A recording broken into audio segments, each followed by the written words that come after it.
Welcome to TMI Socials, and here's what's making waves across social media. Now, in a viral church service clip now making the rounds online, Apostle Johnson Suleman, General Overseer of Omega Phi Ministries, has openly criticized the current Nigerian administration, calling it the worst government in the nation's history. The fiery sermon delivered before his congregation lamented the rising hardship, insecurity, and cost of living, saying Nigerians have never had it this bad. His comments have ignited heated debate across social media, with supporters praising his courage and others accusing him of playing politics from the pulpit. Let's get to see the video. This is the worst government in the history of Nigeria. You can't do anything to me. This is the worst. See, electricity. Worst. You see, if you feel because you can afford things, you don't care about people who can't afford, then you have a problem. Ghana is supporting a citizen. Ghana. Listen to me. The only instrument we have is prayer. Pray. People are hungry. People are hungry. People are hungry. Sometimes I'm afraid to read my text message. I'm afraid. If I get 1,000 message, 900, not prayer, food. Will somebody lie with hunger? Somebody can't lie with hunger. You can lie with car. You can lie with house. You can't lie with food. We are praying that God will remember us. Indeed, a fiery sermon. Now let's get to see what the social media landscape is saying about this sermon by Pastor Johnson Suleman. This comment says, "I like how all pastors are speaking up now. We need to preach this in churches, mosques, and shrines. Nigeria is really in trouble in the hands of this APC government. Chai." Let's see the next comment. The next comment says, "So should we now listen to Suleman? You know, to gather attention for this country is simply being anti-government. It no means say you know anything." Let's see the next comment. This one says, "The only people making Nigerians proud all over the world are the youths, athletes, artists, and a host of others. The elderly politicians are good-for-nothing criminals who are taking loans across the world to embezzle and siphon. The elders of this country are like the proverbial hen who eats her own chicks. All Tinubu and his fellow elders care about is to borrow and squander at the expense of the suffering of Nigerians." Well, let's see the last comment on this one.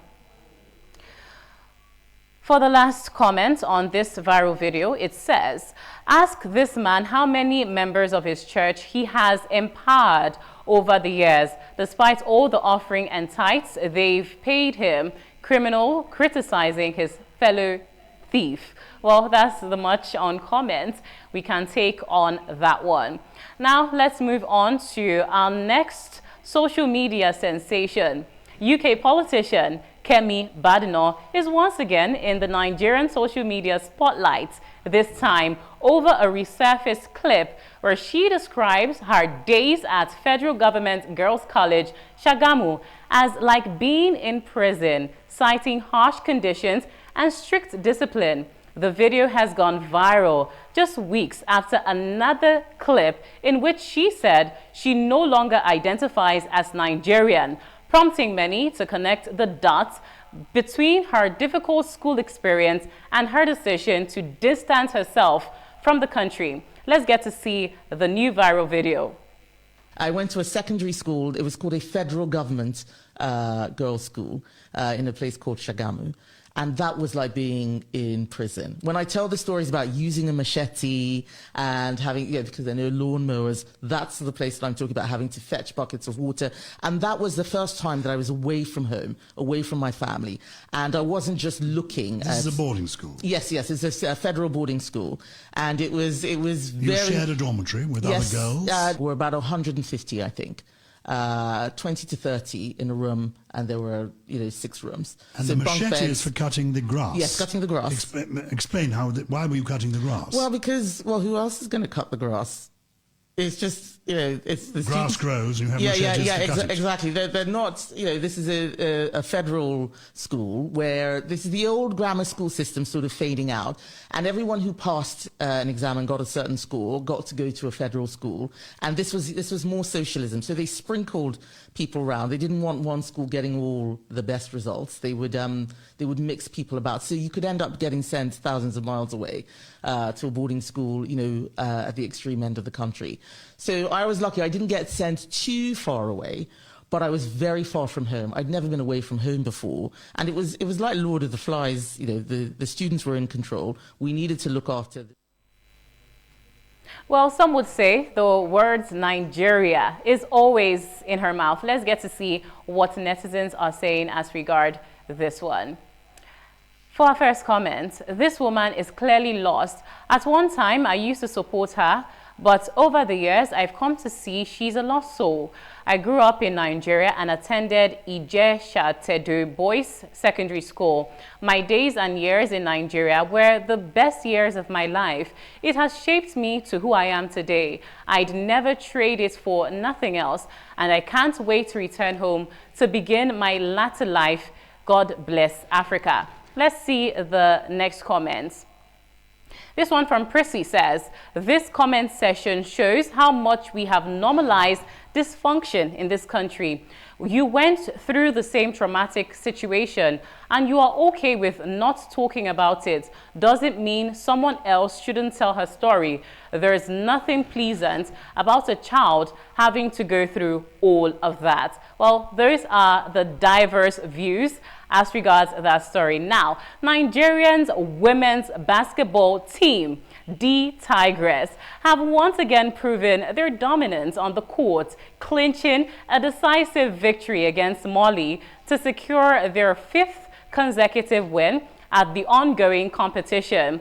The team's relentless defense and sharp shooting sealed the game, further cementing their reputation as Africa's basketball queens and sparking waves of pride across social media. Talking about waves of pride across social media, let's see what people are saying about this.